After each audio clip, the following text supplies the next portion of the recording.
morning, everybody. Welcome to another live episode of Mornings with the Outlaw here on the Outlaw Nation channel. I am the Outlaw, and I am joined, as always, by the lady over there in St. Louis, Alex Shawshak, one of the call to action mainstays. How are you, Alex? I'm doing pretty darn dapper. That's what I got to say. I cuddled with my cats this morning. Oh, wow. I slept in. I got my Waterloo. Man, I am good to go. How are you? Nice. I'm good. Just, recovering from the first weekend, official weekend, 1 week anniversary being here in San Diego. I got new lights thanks to Molly Damon. She said she recommended some new lights. We put away the box lights and we got ourselves a nice little LCD or LED display that doesn't get hot. So I'm just figuring out what the right temperature, the right setting is for them. But I'm excited to do that. Got a new Rode arm as well, and I'll be getting a new mic soon, and maybe even a green screen. So just messing around with things, trying to kind of level up the Outlaw Nation show for sure, or the Outlaw Nation channel rather, for sure. So I'm excited about that, and excited about so many things that we're going to talk about today. We're going to get into that Disney restructure. We're going to get into that Cleopatra story. We're talking about some new set photos from both the sets of the Batman and MI7. And then we're going to round things out by celebrating the return of the Animaniacs, Yakko, Pinky, and all that stuff. So we're going to be excited to see all of that a little bit later and talk about that. But first, I want to say to you all, thank you so much for joining in and joining us live here on Mornings with the Outlaw. Remember, Streamlabs and Super Chats are how we keep this show going and how we keep this channel going. So we'd love to have you, kind of send in some support this morning as we go into the middle of the month, kind of get us going on a good week and start us off on the right foot. So please send in your Streamlabs Super Chats. You can ask about anything. It doesn't have to be about the topics here on the show. It can be about just about anything here we got going on. And we should just probably jump into it. Alex, are you ready? Yeah, I'm just dancing around. Just dancing around. Any questions you may have? Streamlabs, patron over there. Yeah, toss it in. Toss it in. Ask us questions, guys. I like it. I just need an excuse, man. I just need an excuse to get this energy out. What can I say? All right, we got 52 of you. Don't forget to hit that like button as well. Hit that, move that cursor over. Hit that thumbs up. If you're watching us later after we've already done this live, do the same thing. Hit that thumbs up button. Trust me, it's going to be a good show. You just hit that thumbs up button. Tell you what, by the end of the show, if you don't like it, you can hit you can remove your thumbs up button. So that's the key. So hit the thumbs up button now, and then maybe later on, if you don't like it, you can always remove it. But you probably won't. It's going to be a good show. Just letting you know right off the bat. All right, let's jump into the first thing, and that is this huge news that broke yesterday that Walt Disney Company is restructuring its entire organization of its media and entertainment businesses in a move to ramp up and streamline its direct-to-consumer strategy. This involves the creation of the new Media and Entertainment Distribution Group, which will oversee all content monetization and streaming operations. Kareem Daniel, most recently the president of Consumer Products, Games, and Publishing at Disney, will lead the unit. The move comes just under a year after the launch of Disney Plus, which has since surpassed the 60 million subscriber mark. That's kind of insane to think about. As of August, Disney had over 100 million paid subscribers across all its streaming offerings, which of course more than half of them being on Disney Plus. CEO Bob Chapek, when asked by CNBC's Julia Borstein on Closing Bell on Monday about this situation, he said, quote, "I would not characterize it as a response to COVID. I would say COVID accelerated the rate at which we made this transition, but this transition was going to happen anyway.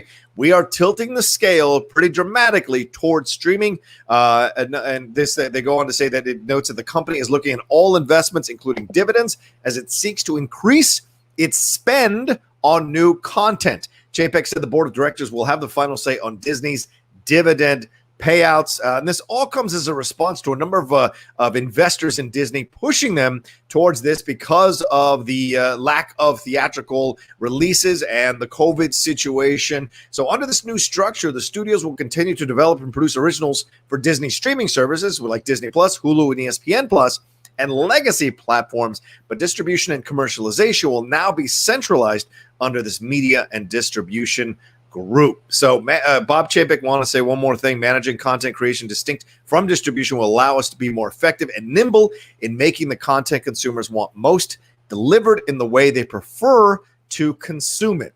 So, Alex, I go to you on this. There's more here. We'll talk about it as we go into this conversation here. But this is, first of all, are you shocked by this? And second of all, what do you think this means for like Black Widow and for stuff that we don't know that Disney's Soul is coming out on Disney Plus in Christmas? But what does this mean now for these other movies that were in the pipeline that have been delayed from Disney and its Fox subsidiary? Do these now go? Is there more potential for them to go to streaming? What's your feeling? Okay, so I was on Twitter not too long ago, or TikTok or something. I don't know, something, one of those services. Yeah. The TikTok, whatever. But there's this whole trend about like Disney performers, people like perform at theme parks and things like that, where they, whereas like, it would be like, we started here, now we ended here, and it would be, in this case, it would be like Tinkerbell in costume, hanging out with the family, and now she's like eating like a cupcake, which she should do anyway. The thing is, a lot of these performers are out of work, things like that, and it kind of led to the idea that, theme parks obviously are closed for an undetermined amount of time. Right. Or they are technically open, but are they? But that, and there's like a lot of pressure, not only from viewership, having over 60 million, subscribers is a huge deal. That's like a fifth of the entire U.S. population. Like we have like we have like a little over 330 or something, 330 million or something in the U.S. But so that's the whole conversation about how much bigger they want to get, Disney subscribers, Disney Plus in particular. So honestly, this isn't surprising to me. I do think, however, they're trying to expand it, like you said, with ESPN, Hulu as well. It's going to be a bigger deal than it ever was before. I do know that they're trying actively to, get more consistent with viewership and everything with sports. It's kind of been wishy-washy right now, but they're definitely trying to amp it up over the next few years, obviously. Years. Yeah, I mean, I agree with you on that. They're trying to amp it up. They're trying to take advantage of what's happening here. And look, remember when Bob Iger stepped down? People thought it was really odd that Disney was going to put someone like Bob Chapek, who's a direct-to-consumer guy, in charge of Disney. Clearly, they had seen the writing on the wall a little bit earlier. Maybe some internal studies, maybe some polls they were taking. Who knows? But Disney isn't the top dog or the big dog in the yard because they stumble into success. A majority of the time, it's very much them looking at the analytics, them studying what is happening, trends, trying to stay one step ahead of things. And Disney has always, over the last, I think, 3 decades, has found a way to do that. Whether it be whether it be their renaissance with their animated movies, whether it be them purchasing Marvel, whether it be them purchasing Disney, whether it be them working into the situation with Pixar and purchasing Pixar, whether it be what just happened recently with Fox. They're always ahead of the curve, trying to get new content, trying to acquire these things, and then reshape them into their own image. It's almost like Rome taking over these countries and taking the best of their culture and kind of incorporating it into their own culture. Disney seems to do that in a very strange way. I'm not trying to say everyone does that. Everyone does that. Every no one does it as well as Disney does. That's I beg to differ because we have Britain, but I digress. Are you kidding? Butter chicken is not a thing in India, but that's a whole other conversation if we want to talk about, taking things and incorporating them into our lives on a day-to-day basis. Now, the thing is, when it comes to this is a very, very difficult situation to be in, obviously. We've never been in this situation before, but obviously when they first initially put together this streaming service, they were like, we never intended for Disney Plus to be, one of our biggest, money makers. We plan to put out a whole bunch of movies and TV shows, but it's not going to be the same as, financially speaking, as say the MCU in theaters. Obviously, it's a whole other situation we have to think about. So we can't really accommodate them the same way. But what we can know from this is that obviously times are changing. I'm sure that sped along a lot of projects, obviously. And I do think that it's just getting so much more competition, obviously, a lot of our streaming services. And they're like, hey, if we even, especially now more than ever, if we want to even be in the conversation, if we want to compete, we definitely need to amp it up to a 12, and we're competing at a 6 right now. So we got to do a million times better. Yeah. Overall. Yeah, it's a fair point. Let's see. The three groups will be responsible for producing. There's a little more information about this. Three groups will be responsible for producing content for film, linear TV, and streaming services.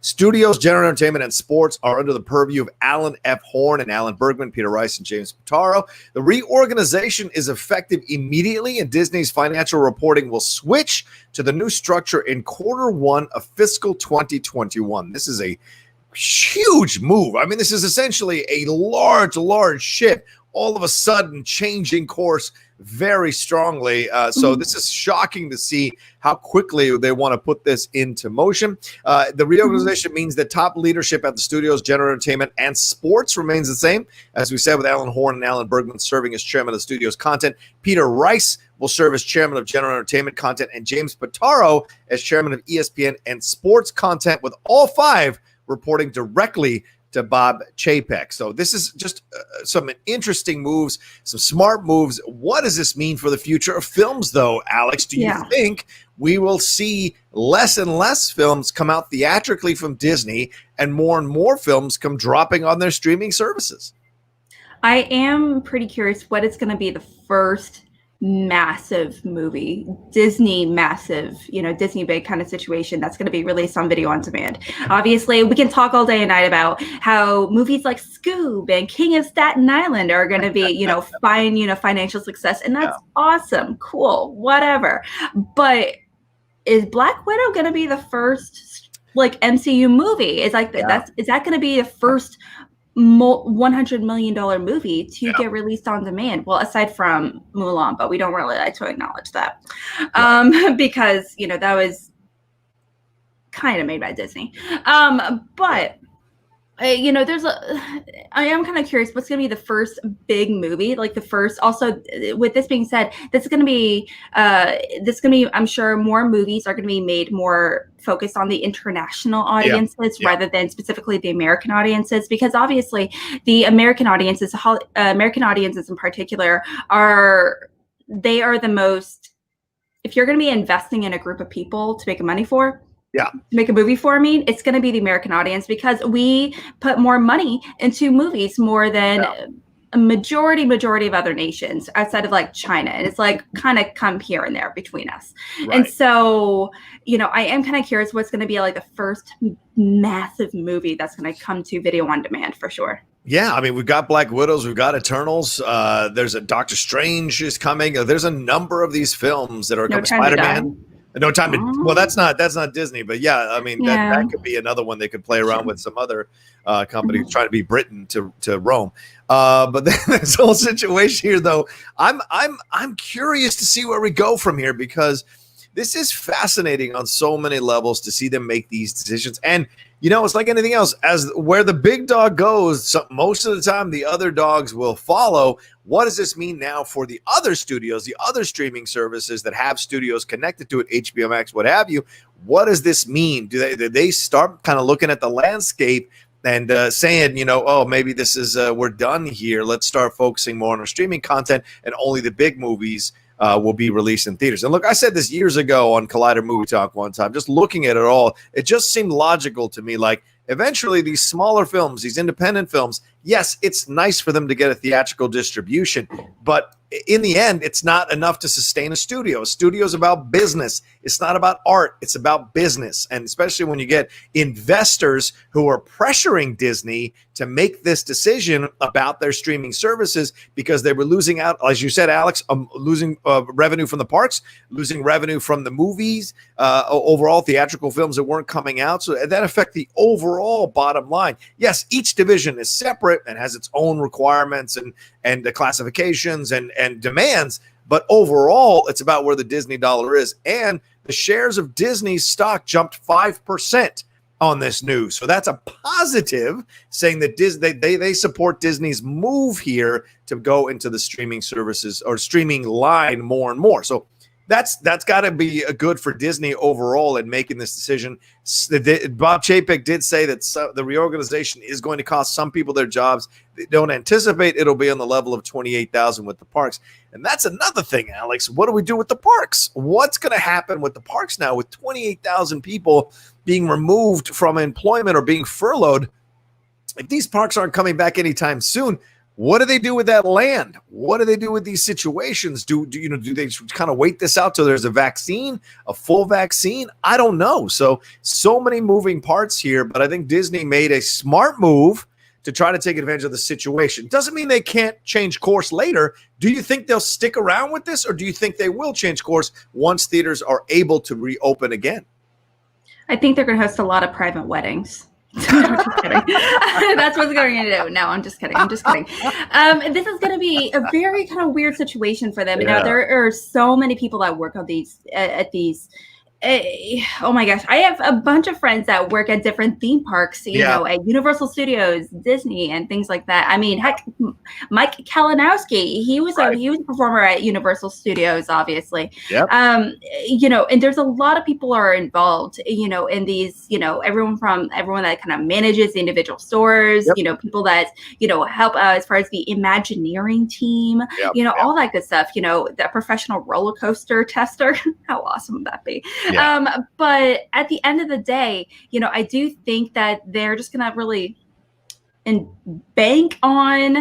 try to bank on the streaming services that they're currently really coming together with, and really hoping in the next 2 years, you know, with the vaccine and everything coming out, they're going to be able to go back. They're going to be able to be comfortable enough to go back to theme parks, because having theme parks is such an iconic aspect of the Disney experience, you know, it's for so many, internationally speaking as well.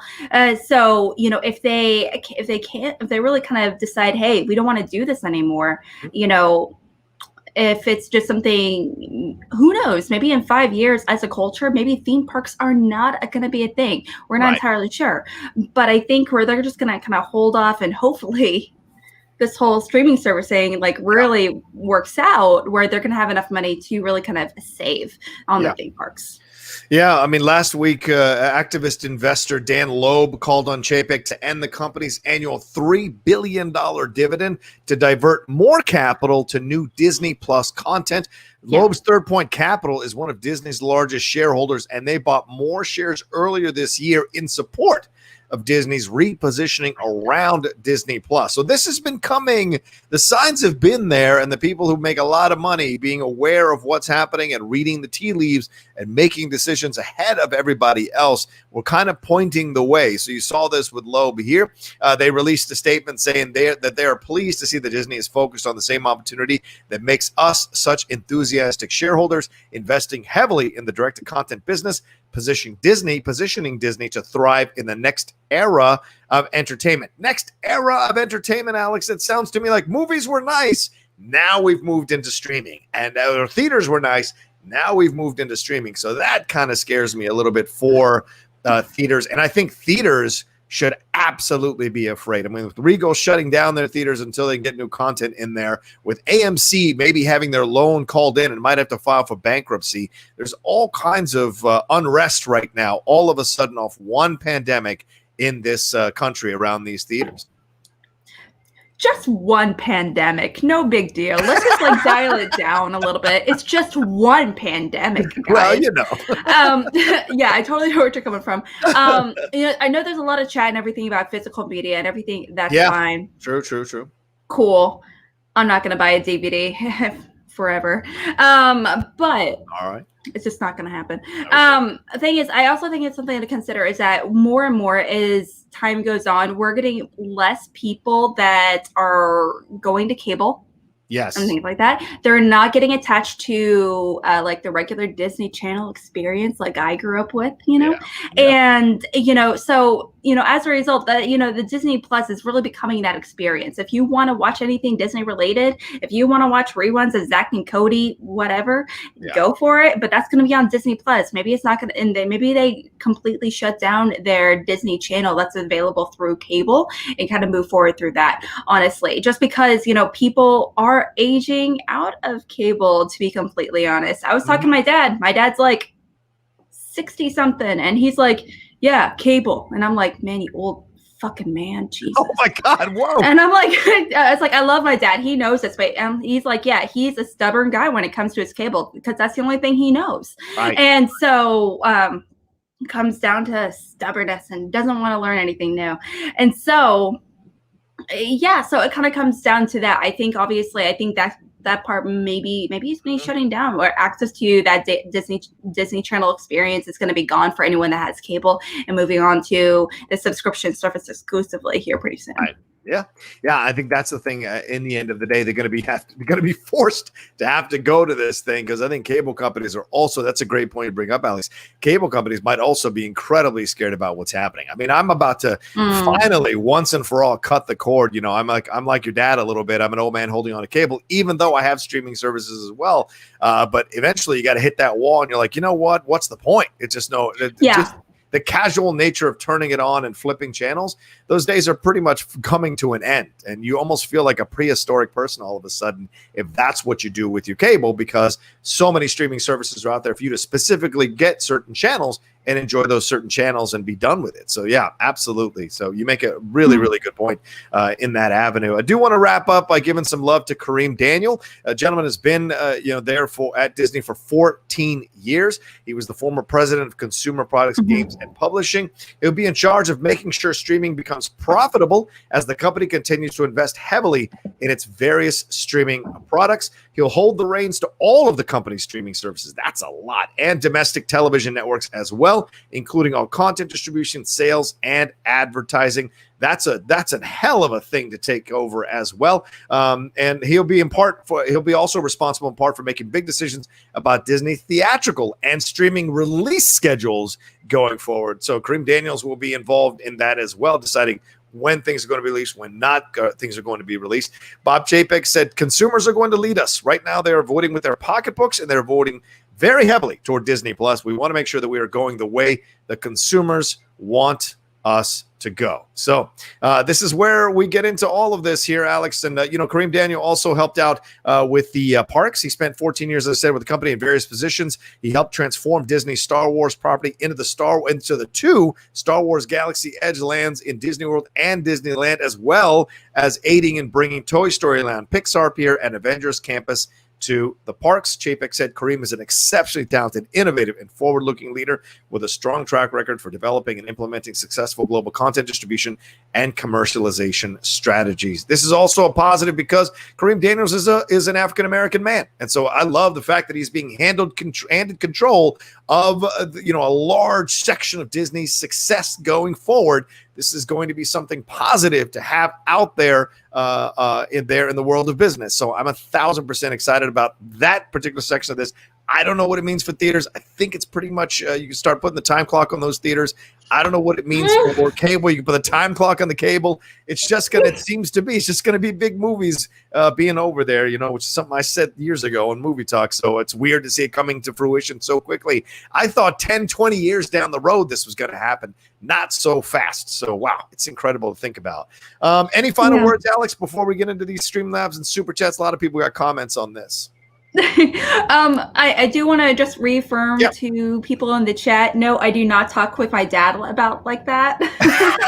I just want to point that out there. I do, but also my dad has like no. I actually have scratched that. I probably do not think I talk to my dad like that. But he's also like my dad has been like, Alex, you bitch, did you not take out the chicken to thaw? What? Wow. my dad has stuff like that, it's like, but at the same time, it's like, yeah, there's nothing but love between my family and I. Yeah, there's all the love. We're a very close family overall. It's a hardcore family. Yeah. I respect it. It is. Yeah. There's a lot of love. So I do think this is the end of theaters. Really, really, really makes it sad because I do love going to my local little indie theater where I can see like random stupid movies, and I am gonna miss going to like the midnight theater experience. It's my Rocky Horror Picture Show situation, my sex set movie, things like that. I'm so sad I won't be able to go to these like midnight theater experiences, so that's kind of sad. Yeah, but it's an interesting place to be in right now, and you take a look at all of this and you wonder what the overall effect is going to be, and we're going to see soon enough. I mean, Variety just issued an article this morning where they said AMC theaters could run out of cash by the end of 2020 or early 2021, and there's no way new content is coming that will save them in the next few months. Everything's being pushed. Wonder Woman 84 could absolutely be pushed again. And then they've got nothing but maybe Coming to America too, which I would be surprised if it showed up in December. We have another movie. We have a few movies that are coming out December, actually. Not big movies. Yeah, not big. Yeah. No, obviously not big. But Fat Man apparently is still technically come to theater. Fat Man, you guys. Fat Man. I did show my trailer. Trailer to my dad, and he was like, "Alex, we have to go see this." Yes, I like your dad. I absolutely like your dad. You did. God forgive me. I'm going to see that too. God forgive me. He's like, it's that one guy from Deadwood or whatever. I'm into it. Walton, and he's like, yeah, it's that one guy. I'm into it. He's like, is this like they're from the same group of people that did John Wick? Because I kind of like it. And I'm like, oh my gosh, Dad, yes, please. Can we make that happen? But that one, there's also Desert on the Nile, I think, by Kenneth Branagh. Is it technically? So there are technically movies coming out, but not very many, and not exactly popular movies, not in-demand movies that we're uber excited about. Yeah, it's not ones that are going to save the theaters for sure. Yeah. The AMC noted that 494 of its 598 U.S. locations that opened in recent weeks is down profit-wise approximately 85% from last year. That's pretty massive, and it's suffering obviously from a lack of any of these movies coming out.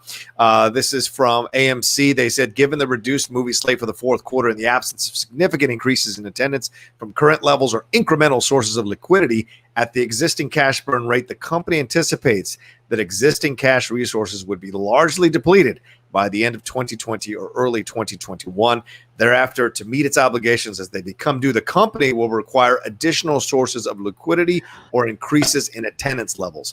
The required amounts of additional liquidity are expected to be material. And this filing comes on the heels of a warning issued last week by S&P Global, which predicted that the exhibitor would run out of liquidity within the next 6 months. So this reduced AMC's credit rating as well. So how many people are going to be willing to invest in AMC at this point when they see the writing on the wall that theaters are pretty much dying, except for the large movies that would be coming out there to take advantage of the great technology that are in theaters like IMAX and what have you. So it's mind-blowing. They're saying that AMC could explore packaging additional debt or exploring equity financing, renegotiating lease payments with landlords. Remember, each one of those theaters paying a lease, selling theaters or other assets, and exploring joint venture opportunities. So is this a situation now where AMC could become owned by Amazon Prime or owned by Netflix or owned by these other, or Disney again? Disney has El Capitan in LA, but are there other theaters now? Is this a whole chain that could be owned by a studio? This is certainly possible. I actually was thinking the exact same thing, and that scares the heck out of me. I don't want that at all. Yeah. Okay. The reason I say that because I really don't like the idea of a studio. Like, let's say hypothetically, Disney. It was actually a conversation for a long time. Disney is going to be opening up their own like theaters, individual theaters throughout the US. And I'm like, I don't want that. Yeah. Why? Because I don't like the idea of them potentially taking over a city theater-wise and dictating what I can and cannot watch. So hypothetically, they can be like, we only want to show Disney movies at our theaters, all of our Disney theaters. And therefore, it is that much more difficult to go see non-Disney movies. Yeah. And so and that's going to make it very, very, very difficult. I do understand there are excuses to the rule. There's especially like you said, El Capitan and things like that. Yeah. I know Tarantino has his own theater out in LA as well, and that's cool. But those are excuses to the rule because there's only like one or two of them, and they're only in like one city total. That versus being determined to have like 10 theaters in every city throughout the US. Yeah. That is a complete monopoly over the theater system, which I'm not excited about. But one of the things I would be excited about is potentially seeing The Boys on the big screen. Oh yeah, that could be fun. So if we can make that happen. Yeah. Well, one of the things that One of the things that could help the theaters is that Universal AMC deal. As you look at it now, they broke down the theater window to be 17 days as opposed to 75 to 90 days. And that being when a film is screened in the theaters, they could wait just 17 days to watch it at the house. But just the idea of having films in the theater and come back out and come and see them 17 days later, they think might help a little bit. You've got Croods. The Croods, A New Age, coming on November 25th. Freaky comes out November 13th. Tom Hanks' News of the World on December 25th. Promising Young Woman also out on Christmas Day. Wonder Woman 1984 supposedly, but I think that's going to get pushed. And then Free Guy is still out there to come out. Death on the Nile coming out as well, as you mentioned earlier here, Alex, and Coming to America, as I said earlier, as well. Honest Thief, that Liam Neeson film, is supposed to come out this week or next week. I just saw a trailer for it the other day. I was like, what the fuck? This is real? So where did this come from? Yeah, exactly. Basically, Two Hearts is supposed to be coming out, and After We Collided, which is a sequel to the 2019 film After. So those possibly may keep AMC afloat to a degree, but I don't think to the point to save that theater for sure. So we shall see. It's a lot to consume, Alex, for sure. And our fans already are sending in a lot of Streamlabs and Super Chats. So let's get into them now. Oscar Romo said, good morning, guys. Haven't been here for a while. Well, good to see you, Oscar. Thanks for coming back, my man. Let's see what else we got here. I want to make sure I don't skip anybody. Tim Sim, I'm sure that theaters are still crucial for Disney. What it truly confirms is that they'll end physical copies, which is a damn shame. Hashtag physical copies matter. They do. I don't want them, but I want other people to have them. So yeah, true. That's fair. That's yeah. I want access. I want the opportunity to get them. Yeah. Should I want them? Should you want them? You want the Should I want them? Be able to go and buy them at the Best Buy in the crappy section. Dalton Johnson asks, John, would love thoughts on Mank. Cinephiles and Geek Buddies are two of my favorite shows. Oh, thanks, Dalton. Yeah, Mank looks great. That trailer looks fantastic. Gary Oldman's Mankiewicz looks fantastic. I love Amanda Seyfried playing Marion Davies, enjoying seeing Charles Dance playing William Randolph Hearst. Haven't seen the facial person playing Orson Welles. I've heard the voice. The voice is a very good imitation of Orson Welles, and I wonder what side of the fence they're going to land on, because that is the big debate with Citizen Kane. Mankiewicz claims that he wrote it. Wells claims that he wrote it, and with help from Mankiewicz. So this is going to be a big to-do here in the movie, and I wonder what they show, because Marion Davies and William Randolph Hearst were personal friends of Herman Mankiewicz, and a lot of people felt, what you see in the trailer, that Mankiewicz was betraying them by throwing in these inside jokes in the script and in the movie. So I'm curious, and I'm excited. I love that it's in black and white. I love that it was shot in black and white, not shot in color. So there is no color version of the film that exists, and they did that on purpose. So much love to Fincher for doing that. I think that's great. All right, that's all the super chats there. Let's jump into some Streamlabs here, Alex. Where is it? There it is. All right, cool. First one is from Ben Rayner. He says, hey, Roka and Alex, hope you had a great weekend. Here's my question. Now that Tobey and Andrew are almost confirmed for Spider-Man 3, it's Tobey Maguire and Andrew Garfield. Are they? Also, yeah, I don't know if they are almost confirmed. Also, with Sam Raimi directing Doctor Strange 2, what would you think for MCU's Uncle Ben if it was played by Bruce Campbell? Interesting. He was in the. Bruce Campbell was in a few Spider-Man movies. The first Spider-Man, yes, as the announcer for the wrestling. He was also in the second. No, wait, he was in the third. He was in the third Spider-Man movie. Yes, remember when Spider-Man is trying to go into the theater, and him and Mary J break up, and he goes into the theater, and she's like, "You weren't there for me in the theater," and he's like, "Yeah, because I was really actually like locked out." Oh my gosh, Bruce Campbell was the guy that was like standing outside the theater, being like, "The show's already started. You missed it. You missed the entrance." So sucks. Okay, he was that guy. Yeah. I know. It's almost like I know movies or something. Crazy. Yeah. So I do think it'd be fun to think about. I don't think it's gonna happen, to be honest. They definitely are bringing in like Electro and Doctor Strange and a lot of these really cool characters and everything, but I think you might be pushing it a little bit, just a little bit. I could be wrong, but I think That I don't feel like that's realistic, to be honest. But. I don't think it could be Bruce Campbell. Bruce Campbell doesn't carry that kind of weight for Uncle Ben. Sadly. Bruce Campbell is a fun, playful guy, and so to have him play Uncle Ben, I don't think it would carry the resonant weight that you would like it to carry. So I don't see that happening. He could be involved, though, with Sam Raimi directing Doctor Strange 2. I anticipate seeing Bruce Campbell in some form in that movie, maybe even being Spider-Man Noir instead of Nicolas Cage, who did the voice. You actually could see Bruce Campbell be Spider-Man Noir. You know he could say those lines in his sleep, which are great. But I think it would be interesting to see them reveal the Uncle Ben from the past. We've never seen Tom Holland's Uncle Ben yet. So who would be Tom Holland's Uncle Ben in his universe? Maybe Andrew and Toby are speaking about their Uncle Bens in their universe, and they make Tom Holland kind of remember his Uncle Ben. And so in some kind of roundabout way, we do get to see how Uncle Ben affected that Tom Holland, Peter Parker's universe and life. So that could be fun. I don't want it, though, to be honest. I really don't. Okay. I'm done with Uncle Ben. Whatever. We've already seen that story like a bazillion times. Like, I don't need another origin story about Batman. We've already got 20 of them. We do. But obviously, the Matt Reeves one coming out is not necessarily an origin story. So, like, how many pearl necklaces do we need to bring up on screen? Like, come on, chill. All right, Andrew G said, not on today's topics. Oh, wait, no, Andrew G said, Morning Outlaw Nation. Hope all the other Canadian members had a great, safe, and happy Canadian Thanksgiving and filled their bellies with some good food with whatever family and friends they could be with over the weekend. That's right.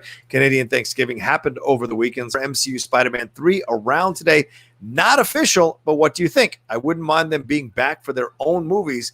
Not sure I'm into a live action team up. That's best in animation. All right, so baby Ben Rayner and Andrew G have their finger on the pulse of this possibly happening. What do you think, Alex? Would you want to see it happening? Would this excite you to have Maguire and Garfield back for MCU, for Spider-Man? I don't know, to be honest. Yeah, money is a big motivator. Oh, sure. I would say that's what this was about, right? Yeah. You did that? No? Yes, maybe. Yeah, money is a real big motivator. I think that would happen. I mean, to be honest, I don't know how it would happen personally, but I would be curious to see it happen on the big screen or small screen, sadly. I do think it it's very, very possible for sure. It just comes down to if they're gonna do this. I mean, like, how big are they going to make it? Like, what is the situation? I think Andrew Garfield is very underrated as Spider-Man, but that's just me. Oh, yeah. Okay. Mm-hmm. I don't know. I'm not seeing it from any credible source. I am seeing some rumors out there saying that that there's speculation that they have signed on, but nothing credible or a source that I don't know that's credible. So, so there's rumors that it's dancing around. I wouldn't mind seeing it if they can make it happen. If they can actually be, if they actually do sign the contracts and do put it together. I trust that Sam Raimi and Kevin Feige can come together to create something really fun and interesting. Until I see it from a credible source, I can't 100% get behind it. Remember, these websites sometimes are just looking for clicks and hunting for your interest, and they may claim that they have this information, but there are other websites out there that are way more credible and have a track record of being credible. So you just never know. I don't see anything that's remotely close to credible in my mind from my experience, but you never know. Could be true. King Nirvana 24 says, "Hi, speaking of companies going to streaming, what's there a rumor that in HBO Max they're also planning to put live channels there? So TNT, because on Inside the NBA and Cartoon Network would be my go-to channels." All right. Nirvana, this is a tough one to read, my man. Hi. Speaking of companies going to streaming, there's rumors that HBO Max is planning to put live channels there. So TNT could be on there with Inside the NBA and Cartoon Network being his go-to channels. Yeah, that's certainly. Oh, so HBO Max would in essence become like a pseudo cable company where they would put live programming on their channel. So they'd essentially carry TNT as a channel you could have connected to HBO Max. I mean, that's possible. Certainly, yeah.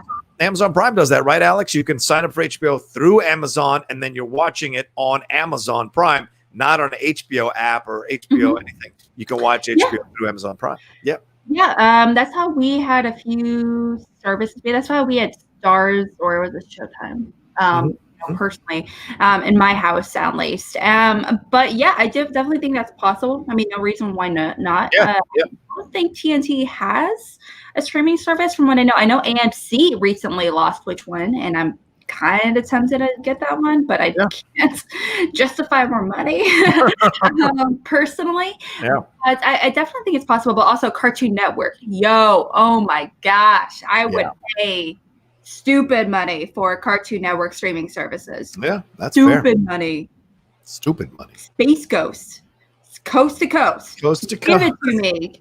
Give it to me. I want it. I respect that. Cinema Gorilla donated. Said, I said, what was it? All Disney digital releases are master classes for all fans with hours of bonus features. I gladly paid $30 to own Mulan on Apple TV last week because I loved it and I didn't fall for the racist bipartisan demonization against that movie actress, against that movie / actress / country. Okay. That's your prerogative as a totally, yeah. Yep, as a human in this totally country. I haven't heard a lot of people speak glowingly about it, but certainly the behind the scenes features are probably pretty incredible on a film like that. So I respect that, Cinema Gorilla. He also said, cut the cord, outlaw. Apple TV is life. Also, with Vudu disc to digital, people can get digital versions of their Blu-ray library for $2. Yeah, Nost and I fight about this all the time on Top 10. We'll fight about it on Top 10 because he's very much a digital guy and I'm very much a physical media guy. Like I have stacks and stacks of DVDs and Blu-rays and what have you. And I just truck with it. And the same thing with video games. I don't buy them digitally for the system I have. I like to own the games and have them with me. I just have a weird thing about it. And maybe someday I'll let go of it. But I mean, if you lose your digital files, those games are gone forever. Whereas you have physical media, unless you crack the disc, you've got those physical media forever. So I just feel like, for me, it feels more safe to have the physical media than the digital media. Alex, your thoughts on this? I totally 100% agree. Absolutely. I just don't have a DVD player. So I'm just not gonna buy one or go through the effort of hooking one up and going through that. Anyway, but I think it's, having access to it, digitally speaking, it's definitely, really, really good to see. I buy a ton of Lux and I, we buy a ton of digital movies all the time. I just bought It Follows and nice. Trainspotting. Yeah. So there's a bunch of movies that we get. The thing is, yeah, you're right. If you're 100% correct, John, if something happens, if streaming services or whatever, like Amazon decided to shut down because we have Amazon Fire, we'd be effed. We would lose it all. So, all right, that's fair. Yeah, so I mean, those kinds of things they're difficult to control, and you never know what can happen and what can get corrupted. So, all right, L_Santoyo. He said, "What's going on, Tio Roca?" New nickname. Oh, nice, Uncle Roca. I dig it. Theo Roca and Alex. My work schedule has changed, but I got out early to catch the back half of this show live. Question for you both: What was your last concert, and was it this year? Always supporting you, Tio. Success and nothing but the best. Thank you, El Santoya. Lo aprecio mucho. Gracias, hombre. What do you say, Alex? What was your last concert? Or was it this year? Did you go to concerts? What was your last concert? I was never a big. Thing is, I feel bad because I'm not a music person all that much. Okay. I feel bad. I don't listen to the radio. I don't listen to anything new. I listen to the same 10 playlists over and over. The last one I went to was I went to the St. Louis Philharmonic Orchestra. Ooh, and nice. I went to, it was really, really cool. My dad and I, we had a little Father Daughter Day where we saw the, earlier this year, we went to the, Lord of the Rings, they did the score, the iconic score, and they played the scenes from where they played in. It was really cool. Okay. Mm-hmm. All right. I can't. I to be honest with you, I don't remember. We had tickets for James Taylor this year in August, but of course with COVID and everything, it got pushed. It might have been Paul McCartney when he came to LA last year, 2 years ago. I think that was the last concert I actually went to. Listen, ladies and gentlemen, I don't get out to go to a concert. It's a lot of people. It's loud. The kids, a lot of beer drinking. It just isn't my jam. When I was in my 20s, fuck yes, concerts like nobody's business. But as you get to this certain age, you're like, do I really want to go out and deal with all that shit and the nuttiness of people and people throwing up on the ground while they're standing next to you because they've been drinking too much? Nah, that ain't my jam. So I totally understand that, El Sontoyo, and maybe when someday, but I'll go see like the older acts like James Taylor or Paul McCartney or even Fleetwood Mac if they ever get back together. That's fun stuff to relaxing, you know. No, I feel bad because I've felt that way about concerts since I was like 5, and you guys were really like, yeah, and me, my old age, and I'm like, okay, you and your old age, and all that. Let's see here. We got one from Andre Photography TV. Respect, Andre. I like that picture. That's awesome. He said, right? It's a pretty cool picture. With the death of Tony Stark, do you think the MCU will continue the use of the iron technology? Maybe Pepper Potts or Tony's daughter? Oh, good question. Yeah, I mean, it seemed pretty clear the iron technology was being passed on to Peter, but I think it's going to be Shuri who takes it over. You know, Kevin Feige has said a million times how Shuri is the most intelligent person in the MCU right now and on Earth. So I think Shuri can absolutely take over that iron technology and update it and make it better and more easier to use. Remember what she did with Black Panther's costume? She said that old one is old news. Here's the best. Here's a better version of it, and it goes on easily. Cool. You don't have to put the hat on or anything like that or helmet on. It just all goes on automatically. So I think they'll use a version of the iron technology, but it'll be Shuri who puts it in motion. What do you think, Alex? What are those? And the iconic words of Shuri. What are those? More importantly, you know, what are those? So dang but I love Shuri so much. She's so amazing. Yeah, I do think it was kind of a given, you know, especially after not only with, you know, Shuri potentially, you know, taking on the role, but, you know, taking on, you know, Black Panther, you know, whenever the time comes, you know, obviously we don't even know if that's going to happen, but it has been a conversation I've heard that's happening. But that, and also you can't forget, you know, iron, you know, the iron technology was used in Far From Home as well, quite a bit as well. Yes, it was. So, you know, obviously Peter Parker is not Iron Man, obviously, in terms of intelligence. But I know, obviously, he definitely meant a lot for his technologies to be put to use by Peter Parker. Yeah, that's true. And happy. All right. One last Streamlab right now. And please keep sending them in. We got about 25 minutes left in the show. We're going to move on to the next two or three topics before we wrap up here. Ben Rayner says, a random question. Which unorthodox werewolf movie do you like more? Wolf starring Jack Nicholson or Teen Wolf with Michael J. Fox? I know neither of these are really werewolf movies, but which one do you like more? Alex, what are your thoughts on that one? It's a feminist coming of age movie called Ginger Snaps. That's the werewolf I like. Dude, I love that movie. Because if I said New Moon, it would have been an uproar in the chat, let's be honest. And rightfully so. Rightfully so, even though Taylor Lautner is so beautiful. What's up, Taylor? Not only but good. Shh, hold your tongue. You hold your tongue. But Ginger Snaps is so great. If you want a weird, unconventional werewolf movie, that one's the way to go. It's a Canadian movie. I mean, how much weirder can you get? It's a really good story. It's reflective of, like, you know, coming into two sisters coming into their sexuality, coming into puberty. You know, there's a lot of conversation about that. It's a feminist horror movie. You know, it's weird. It's gross. It's coming of age. So you guys say more. 1,000% agree with Alex. Now, between the two choices, I will take Teen Wolf because Wolf seemed to me like Jack Nicholson just kind of swinging his D around all over the place at a time when he wanted to. And I just think that film doesn't do it for me as strongly as I think they were intending it. And other people do like it, so I'm not bashing your opinion if you do like it. But Teen Wolf is so much fun, and Michael J. Fox just plays that role so well at a time when he was just about, building his reputation as a movie guy coming out of Family Ties. That scene where he opens the door after he turns to a werewolf for the first time, and his dad is standing there as a werewolf and goes, I guess we need to talk. It makes me laugh every single time. Just a great delivery and a great father-son moment in the 80s for a movie like that. Plus the story, plus the lesson of the movie as well, I think is a pretty strong lesson.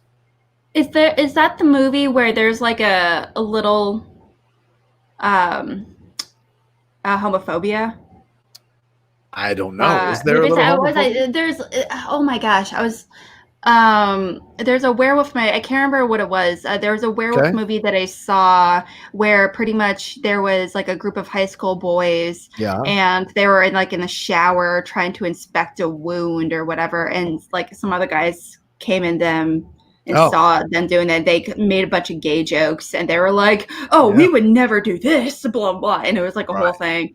But that happens a lot in 80s movies. This might surprise you, but there was some homophobia in the 80s. Yes. And some misogyny. This might surprise you. We were still figuring this all out, I think. I had no idea. Right. It's John Hughes is the best scriptwriter director of all time, right? I'm not getting involved in that. I know where you're trying to lead me to, and I'm not going to let you do that.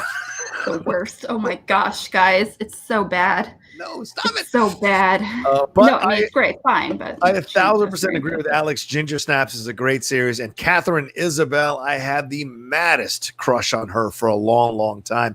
And I'm always mad that she hasn't crossed over and done American things. She was in Bad Times at the El Royale playing that auntie character, but you rarely see her come over and get into a big American project. And I think she's got the talent, she's got the class and the style and the looks to be able to do really well in a big American project. So maybe someday we'll see her. But yeah, she's great in those in Ginger Snaps films, and Emily Perkins as well. Both are fantastic in those films. All right, thank you everybody for the Streamlabs and Super Chats. My God, that one topic, it took us almost an hour to get through. Pretty incredible. Really appreciate all the love and interaction you all gave us. All right, let's get into Cleopatra real quick before we. I guess we'll just save our pitches to the end, Alex. Our promoting to the end.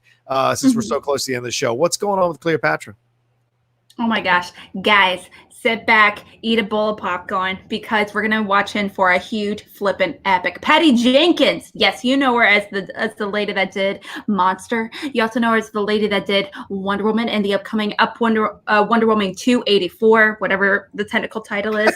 But she is directing Cleopatra, the movie, starring Gal Gadot. They're going to be coming together again to do this really, really big movie. Obviously, there's a lot of really good connection between the two to cast Gal Gadot in this movie. There's a lot of hesitation from viewers and fans who, when hearing this, there's not all that much. There's a lot of love for Patty Jenkins taking on, this story. Obviously, there's not enough stories when it comes to ancient Egypt, but in particular to Cleopatra as well. What an iconic, obviously figure in the ancient world.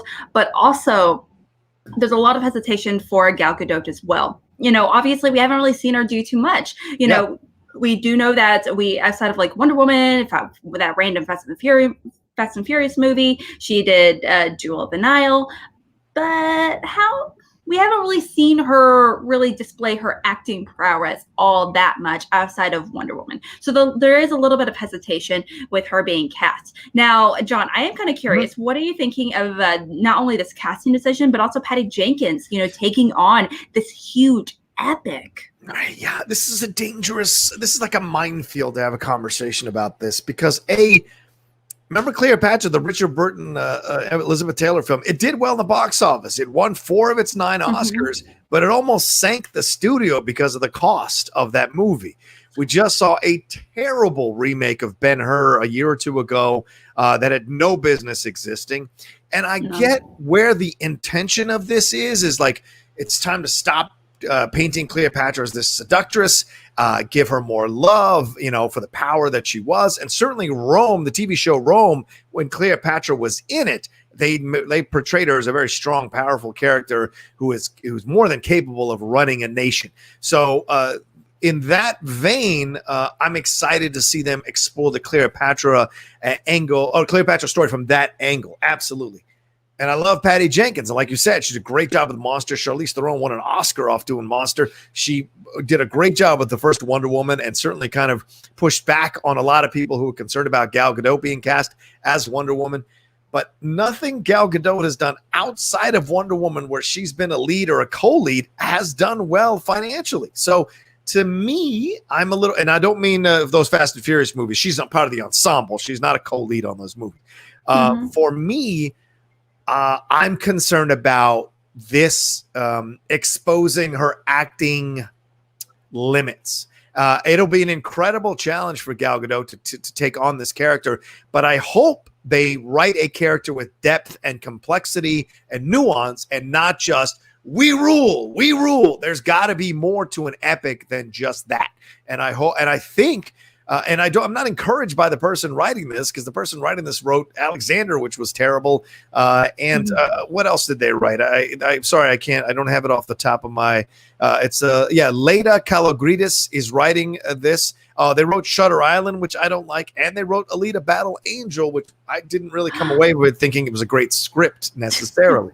So I'm not encouraged by that. That being said, I have doubted Gal Gadot before. I have doubted Patty Jenkins before, and they've knocked it out of the park. So whatever my judgment is, I also have a healthy part of me that's like excited to see what they create and hope they get it right, because I'd love to see a great movie about Cleopatra.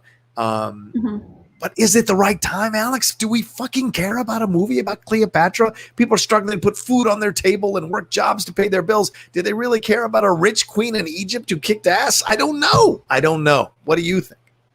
How dare you insult potential Cleopatra? I have never been so insulted. I think this is an awesome idea. Now, I do think that Patty, as a director, I think she's a very smart director. Yeah. She is able to make movies very cheaply in spite of having really big stories. Wonder Woman, I can't remember the budget, but she apparently came under budget. Yep. Somehow, some way. She's one of the only very few directors, especially from the DCEU, that's been able to do that.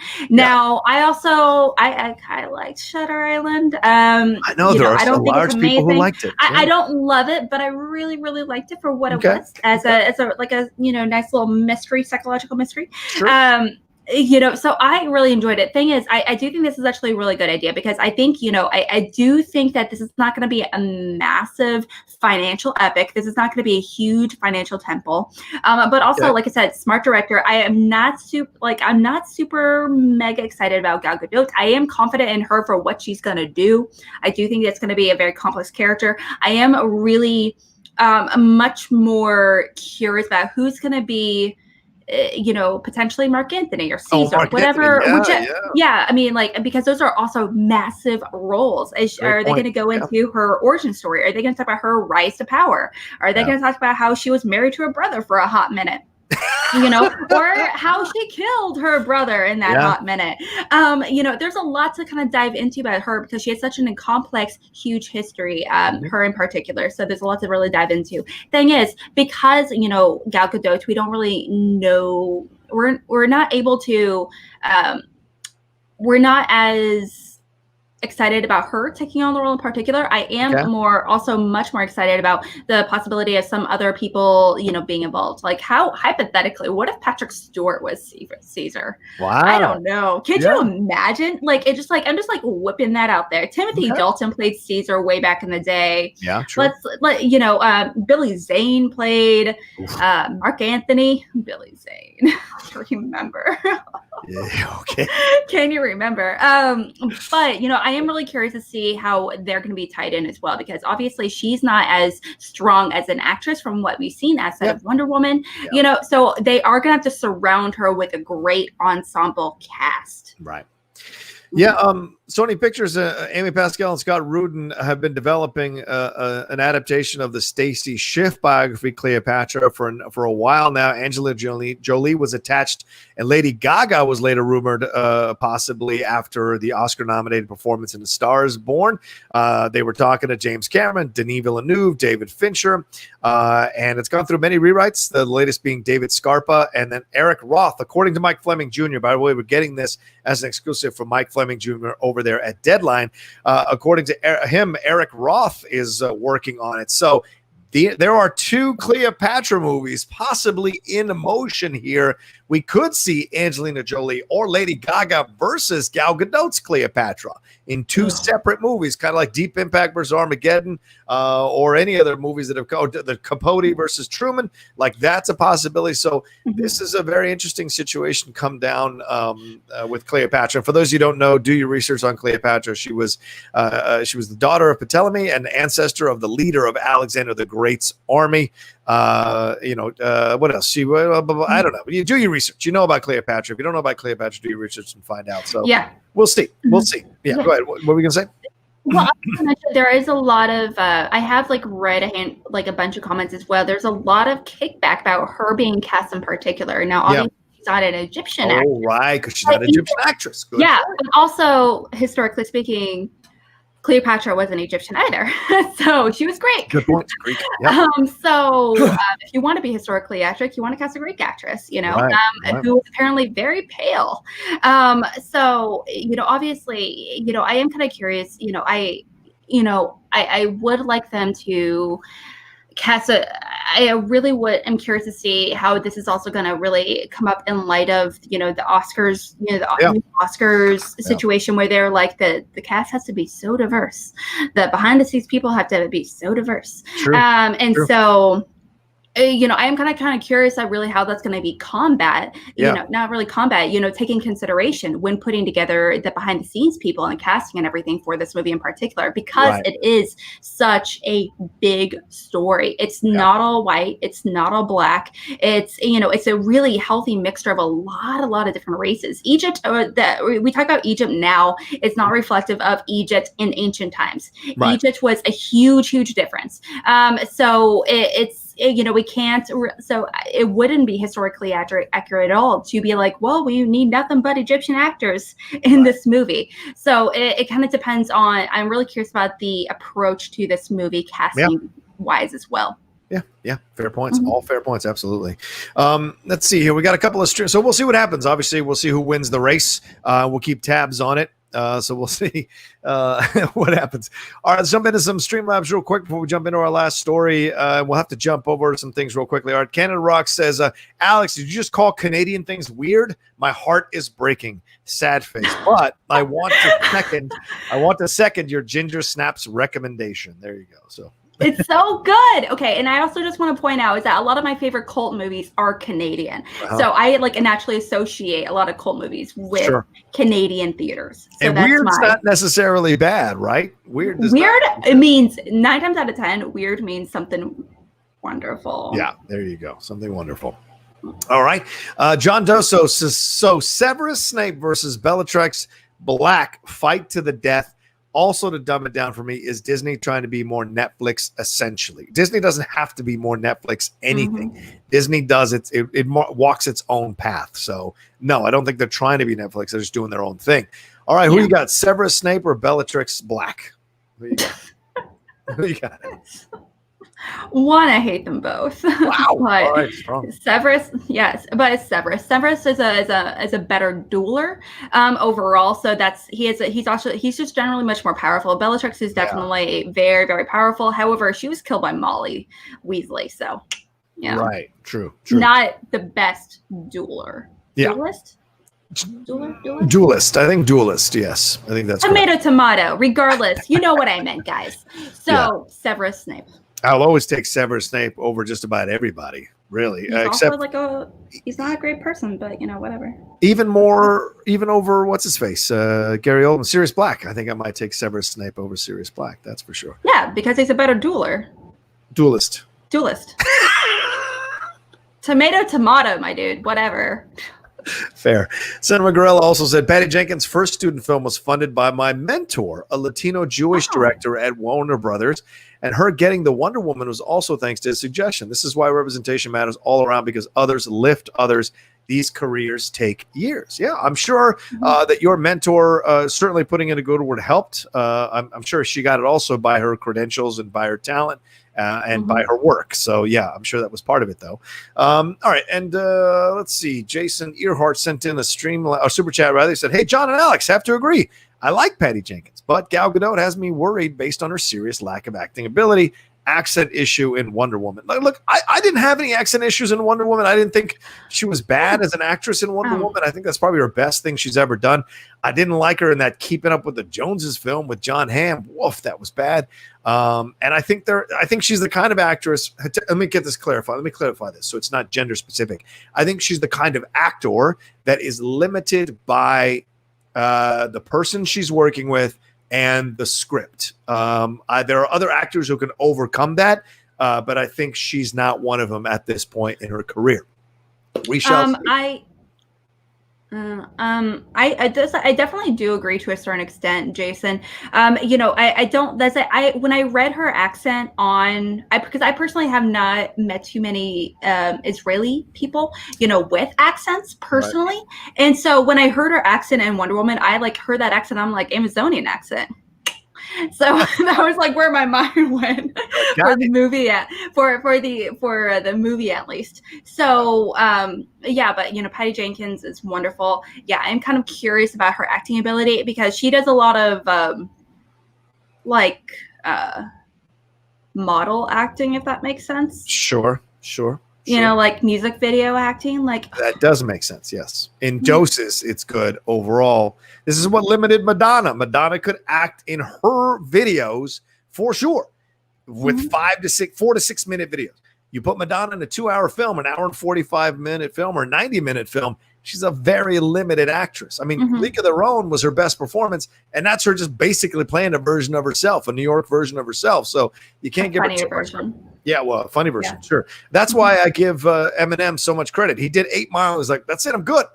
I know I'm no actor. That's a version of me. I can do that easy. I can't do anything else. I'm good to go. Except he also had that nice little role from the movie The Interview. Oh, with Seth Rogen, with Seth Rogen and James Franco. Right. I forgot about that one. He has. Yeah. No, I can't. I hear you. But we shall see. We shall see overall with that situation. You know who could play a great Cleopatra, who they should be talking to? And I know she's not as a Greek or Israeli. Greek is Jodie Comer. Jodie Comer from Killing Eve, and she's going to be in Free Guy. I would love to see her kill a role like that. Just putting it out there. Did you watch Killing Eve? Do you know? Dude, I love Killing Eve. Tell me she can't do that? She does every other accent in the world. No, it's not that to do with the accent. All right. I don't know if I would.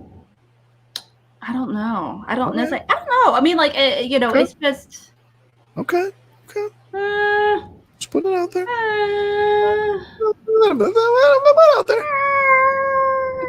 Just because you can do an accent doesn't mean you can take on Cleopatra. That's true. But I think she's also a damn good actress. Yeah, I love her in Killing Eve. Yeah. Tatiana Maslany. What about Tatiana Maslany? No, maybe not. Right. Yeah, I don't know. I'm saying I haven't really seen her in anything personally because I haven't seen Black Mirror. I've seen 1 or 2 episodes of Black Mirror, but she wasn't in it. But yeah, so I don't really know all that much about her. I'm excited to see her in She-Hulk. Yeah. But that's all I got with her, honestly. Okay. All right. Where are we at right now? All right. We have 10 minutes left in the show. Let's do one last thing. Well, since we put it in the, I gotta put it. Since we put it in the headline, I gotta jump into the Animaniacs story. Did you get a chance to watch this, Alex? The minute and 32-second clip that they dropped. That was the Jurassic Park kind of parody and essentially introduction to the Animaniacs coming back to Hulu. I might have watched it 32 times. Oh my gosh, the amount of Easter eggs in that alone would just like really warm my heart. Everything from the Spielberg to it's like to the Animaniacs themselves, to the Jurassic Parks, to oh my gosh, there was so much to dive into with that movie. I mean, that little moment, it was so funny, and they didn't. I was kind of hoping that they would be able to bring like some people do voiceovers, like Jeff Goldblum, like coming back again. I was just like cracking up. I loved it. I personally never liked the Animaniacs in particular, but this actually makes me much more excited to potentially watch it, because if they're going to be including a lot more Easter eggs and cameos and stuff like that, that's something I'd be really excited to see. Me too. Pinky and the Brain was mentioned in this. The Steven Spielberg, the person who voiced Steven Spielberg was hilarious. I thought that was perfectly done. I enjoyed it. It's a great way to announce them coming in for Animaniacs. Very funny, that image of the Brontosaurus, and they break out and do their own thing. And they weren't even the focus of that trailer to introduce them, which I thought was brilliant, because you know who the Animaniacs are. So let's focus on the Sam Neill, Laura Dern, Jeff Goldblum, that guy, that lawyer guy wearing the Hulu clothes, which is brilliant, saying how much money they're going to make off this. I mean, it's just a great, perfect thing. So you don't have to be Deadpool and do the blue color. Nothing wrong with that, doing blue comedy. But there's a way to still be just as sarcastic, just as undercutting, and doing it in a way that's totally playful and fun. And I think that's what they nailed here in this, and that's perfect Animaniacs. So I'm looking forward to this. I hope I get a chance to interview Rob Paulsen again for the shows. It's coming out. I've interviewed Rob on every platform I've ever been on, so I'd love to interview him one more time and talk about this as it's about to open up. So hopefully we'll get him on the deep cut for an hour to talk about the impending opening. This comes out November 22nd, I think. It's coming to Hulu. And we'll see it there. Were you a fan of the original, Alex? Did you watch those things religiously? Not really. Okay. To be honest. Like I said, well, thing is, I'm kind of weird about like growing up. I was really weird about and like certain. I still am, actually. Like, there's certain graphic novels I'm like, this really sucks because I really like the story, but I really, really hate the art style. So the art style of the graphic novel. So I'm just not going to read it.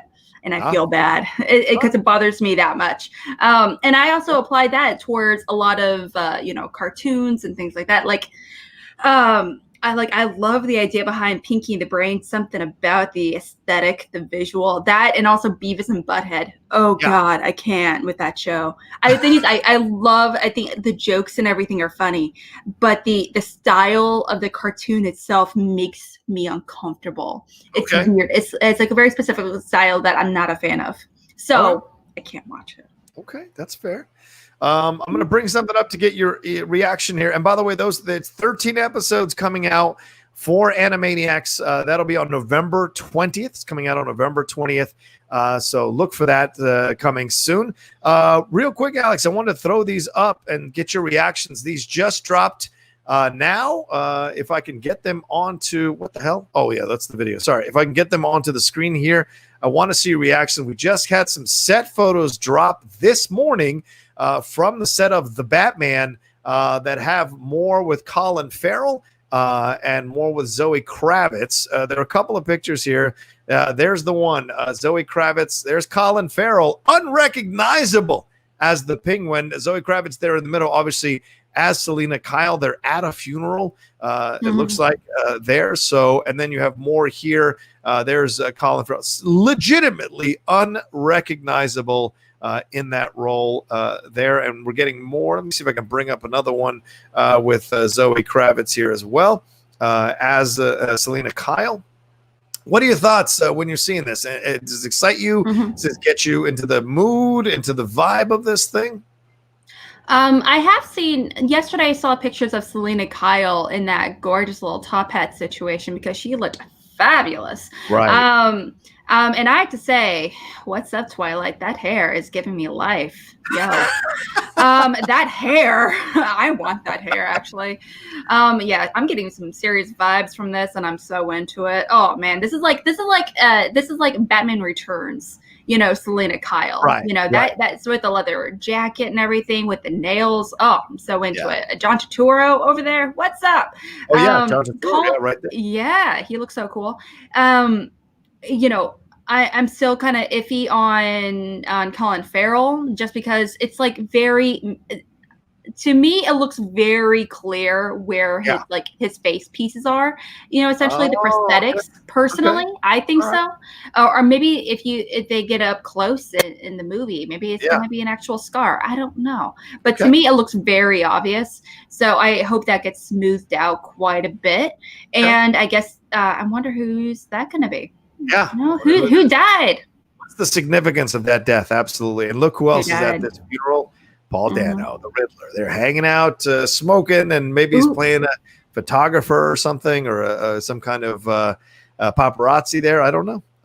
Interesting. Or maybe he's just like literally behind the scenes. I don't know. He looks like he's like literally behind the scenes. I'm not entirely sure. Oh, you mean just watching this? Yeah, just hanging out. I don't know. He's just like waiting for his next scene. I wonder if that was an Easter egg because on the newspaper he was rating, it said catch 69, I think. Yeah. So I wonder if that's an Easter egg. I feel like it is, but I don't know it. We shall see. I love the shots, and Zoe does look good. We'll see what happens. And Paul Dano looking like a straight white serial killer. LOL. Absolutely. All right. Real quick before we wrap up, any Streamlabs here? Let me roll through them fast, Alex, and then we'll do some promotion and get out of here. Hill Nellums, thank you, Hill. He said he's very excited for the new Animaniacs cartoon. The original run has some classic episodes and characters and so many great pop culture references. Glad to see it come back. Me too. Absolutely. And Ben Rayner said that trailer was perfection for the Animaniacs. So, all right, that's our last Streamlab and Super Chat. Thank you all so much for joining us here on the Outlaw Nation channel, and also for Mornings with the Outlaw here with me and Alex Shawshak. Alex, what do you got to promote? What do you got going on? Where can people find you? Tomorrow I'm going to be having a Droobs themed episode. So it's going to be really, really fun of Schmobates. So definitely come on by. Nice. I'm part of the Call to Action and group. And so definitely give us a like, give us a follow, or subscribe, or whatever it may be. You can also find me on Twitter for some cat photos and a bunch of, random stuff. I'm actively trying to watch a stupid amount of horror movies. Right now I'm on horror movie number 21 for the month. So yeah, so definitely if you want some updates or anything like that, please give me a follow, and definitely check out, like I said, the Call to Action Network group. There you go. And I forgot to mention tonight, my show Cinema Bias, we're diving into with Eric Zipper. He's an awesome dude. We're diving into the movie It Follows. Nice. So definitely, definitely check us out starting at 10 Central. Yeah.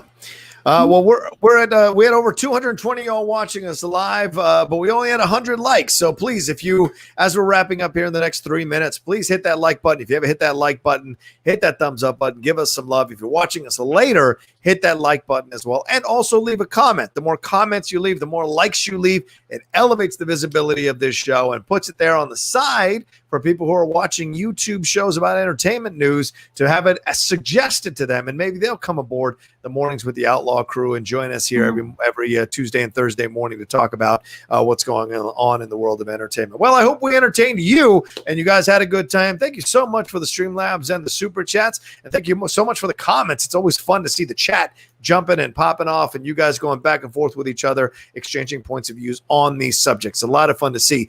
Please follow me at The Rocha Says on Twitter and on Instagram. And also, please remember to subscribe to the channel down below. We got marching towards those 15,000 subscribers. And after that, we start marching towards 20,000 subscribers. So please give us a subscription. If you haven't subscribed yet, hit that thing and hit the bell so you can be notified of all the new content that gets dropped on the Outlaw Nation. Later on today, I will have have Jean Reno for an interview. We sat down to talk about his new film coming out that he's doing with Ruby Rose. We sat down for about 15 minutes and talked about his life and his career. And so look forward to that interview coming out later on today on the Outlaw Nation channel. And if you haven't listened to the Cody Smith-McPhee interview, that is up as well. I sat down with Cody Smith-McPhee, the guy who played Nightcrawler in X-Men. We talked about that, and we talked about whether he'd come back to play Nightcrawler, if he has any interest in it, if he has any possibility in his career to come back. We also talked about his new film, 2067. That is out on the Deep Cut. And, of course, our review of The Boys Season 2,